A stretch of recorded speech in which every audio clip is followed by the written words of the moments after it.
अब हम इस क्वेश्चन को देखेंगे। ये क्वेश्चन बोल रहा है in which of the following sets all the properties belong to same category, all extensive या इंटेंसिव।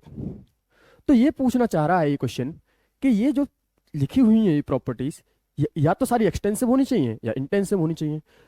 तो हमें बेसिकली कॉन्सेप्ट का क्या पता होना चाहिए। कॉन्सेप्ट हमको पता होना चाहिए कि एक्सटेंसिव प्रॉपर्टीज जो होती हैं वो क्या होती हैं और इंटेंसिव प्रॉपर्टीज क्या होती हैं। बस हमें ये पता होगा तो हम पता लगा देंगे आंसर।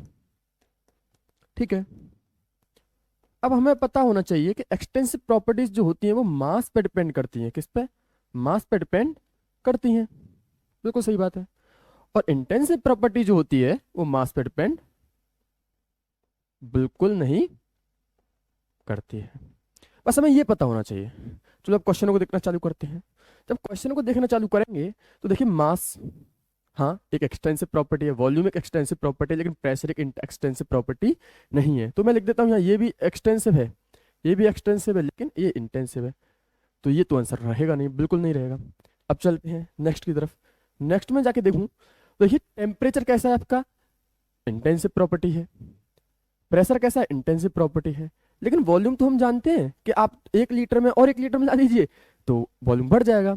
तो ये कैसी है, एक्सटेंसिव प्रॉपर्टी है। तो ये भी नहीं होगा क्योंकि सारे एक से है ही नहीं। देखिए आप, फिर चलते हैं हीट कैपेसिटी की तरफ, डेंसिटी की तरफ, एंट्रोपी की तरफ। हम एंट्रोपी जानते हैं क्या है, एक्सटेंसिव प्रॉपर्टी है। और डेंसिटी क्या है, एक इंटेंसिव प्रॉपर्टी है। अरे भाई, किसी आपने कोई कॉन्सेंट्रेशन बनाई, आप उसका एक एक ढक्कन निकाल लीजिए या एक गिलास निकाल लीजिए, उसकी इंटेंसिटी तो सेम रहेगी। हीट कैपेसिटी क्या है, हीट कैपेसिटी भी आपकी एक एक्सटेंसिव प्रॉपर्टी है। क्योंकि जब आप इसका फॉर्मूला देखेंगे तो क्या आता है, C बराबर क्यू एन डी टी। तो ये डिपेंड करती है। तो ये भी नहीं रहा। अब नीचे वाले पे चलते हैं हम। अब जब हम इसे देखने की तरफ जाएंगे, ध्यान से देखिएगा कि एंथैल्पी क्या है, ये भी एक एक्सटेंसिव प्रॉपर्टी है।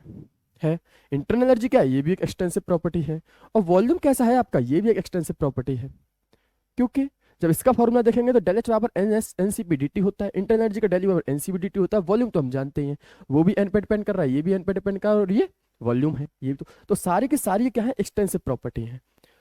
तो इस क्वेश्चन का जो आंसर नंबर डी है, जिसमें लिखा हुआ है enthalpy, internal energy and volume, ये सारी कैसी प्रॉपर्टीज हैं, एक्सटेंसिव। तो वो यही तो पूछ रहा था कि सारी की सारी प्रॉपर्टीज जो है वो एक ही कैटेगरी से बिलोंग करनी चाहिए, सेम कैटेगरी से बिलोंग करनी चाहिए, जो कि हमारे ऑप्शन नंबर डी में है। तो इस क्वेश्चन का जो करेक्ट आंसर है वो है डी।